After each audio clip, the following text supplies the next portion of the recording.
Alright, welcome. We are going to talk about waves, vibration, and sound today. So let's start off with reflection. Okay? Reflection occurs whenever a wave hits a barrier. Okay? So let's give some examples with waves on a string. There are actually two types of reflection. Okay, so here's my wave. And at the end of the string, we're going to have what's called a fixed end. That's an end that's like tied down. It's not free to move. So this is a fixed end. And our wave is traveling this is actually a wave pulse. It's a tiny piece of a wave. Well, as it turns out, when a wave pulse hits a fixed end, it inverts. It inverts. So this is one type of reflection. Inverted reflection off of a fixed end. The other type of reflection is one off of a free end. That's an end that's free to move up and down. The example your book gives is like a string with a little loop on the end, and that loop is going through a frictionless rod or something like that. So you can see the loop could move up and down like that, and everybody's happy. So when a wave pulse reflects off of a free end, it actually reflects back upright on the same side. Okay? So these are the two types of reflection. Now, the other thing I want to talk about before we even get to sound is interference. Excuse my horrific handwriting. Oh, almost crossed out my own title. Interference. Interference occurs whenever two waves meet. So let's see. Let's draw before, during, and after pictures. Let's have wave pulse A and wave pulse B. Okay, wave pulse A, wave pulse B, both of them on the same side and heading towards each other. Let's say wave pulse A has a height of 1, wave pulse B has a height of 2, whatever units you fancy. When they meet, their amplitudes will actually add. Their amplitudes will actually add.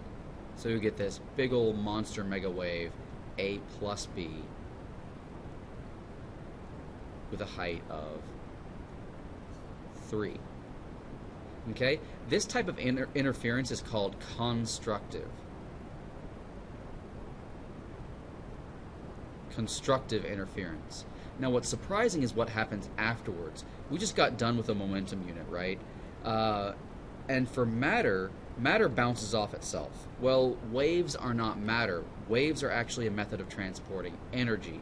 So energy does not bounce off. Energy will actually pass straight through. So you end up with wave B and wave A. They pass right through each other as though nothing even happened.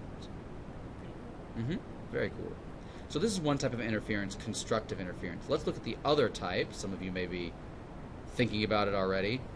Kind of obvious. Destructive interference. So let's say, like before, we have wave A and wave B heading towards each other. Wave A. But let's put wave B on the other side of the string. Okay, so you can kind of consider wave A having amplitude 1 and wave B having amplitude -2. Well, when these two waves meet, their amplitudes are going to add, but 1 plus -2 gives us -1. Okay, A plus B. This type of interference, because we've reduced the total amplitude, is called destructive. Destructive interference. Okay? Now, this one, just like before, just like constructive interference, after the, I guess you could call it a collision, after the collision occurs, both waves end up going on their merry way. Wave B, just like before, wave A, just like before. Wave A with a tight 1, wave B with a tight -2. So those are interference and reflection. Anybody have any questions? Too bad. Just play it again. Yeah, just play it again. All right, so new slide here. Oop, missed new slide. There we go. Now, reflection and interference can actually combine to give us one of the most interesting phenomena in physics. It's called a standing wave.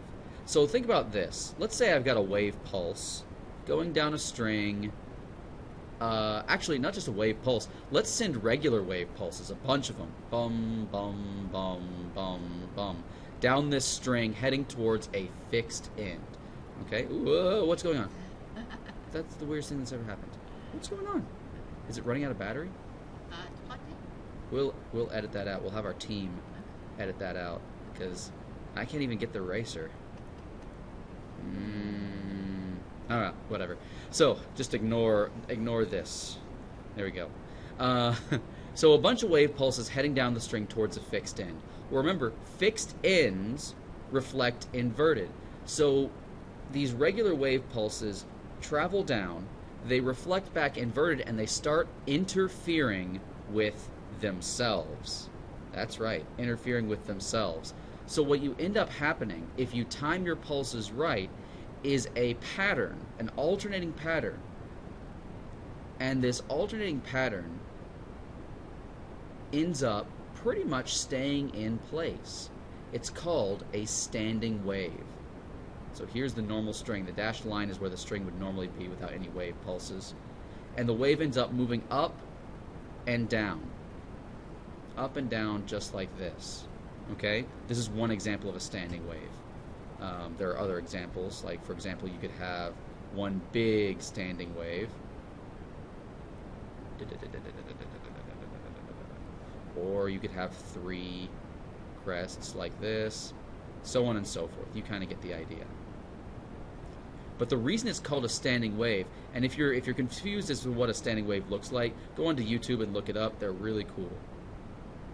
But the reason it's called a standing wave is because these crests, unlike the wave pulses up here, these wave pulses will actually move. These crests stand still. Okay, they're called standing waves because the crests don't move. Same with the troughs down here. They just kind of flip places back and forth. Okay, up and down and up and down and up and down in place. All right. Now these standing waves have special special parts that we like to label. For example, this part right here, you can see no matter whether it's on top or if it's on bottom. Okay, this top example here, or this bottom example here, it's not going to move no matter what. We have a special name for this called a node. Okay, a node is a point that never moves. Okay, when you guys come to class Monday, maybe I'll do an example. You can actually hold a string while it's vibrating at a node, and since that node isn't moving anyway, it'll just keep on vibrating.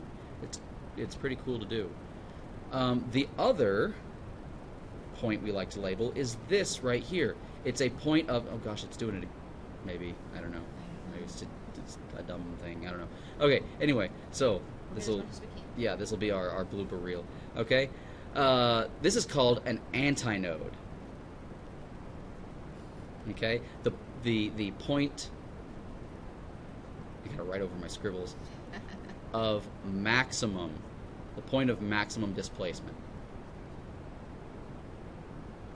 Okay, now one thing to note, these fixed ends over here, they do count as nodes. All right, so in my little two thing here, I've got one antinode, two antinodes.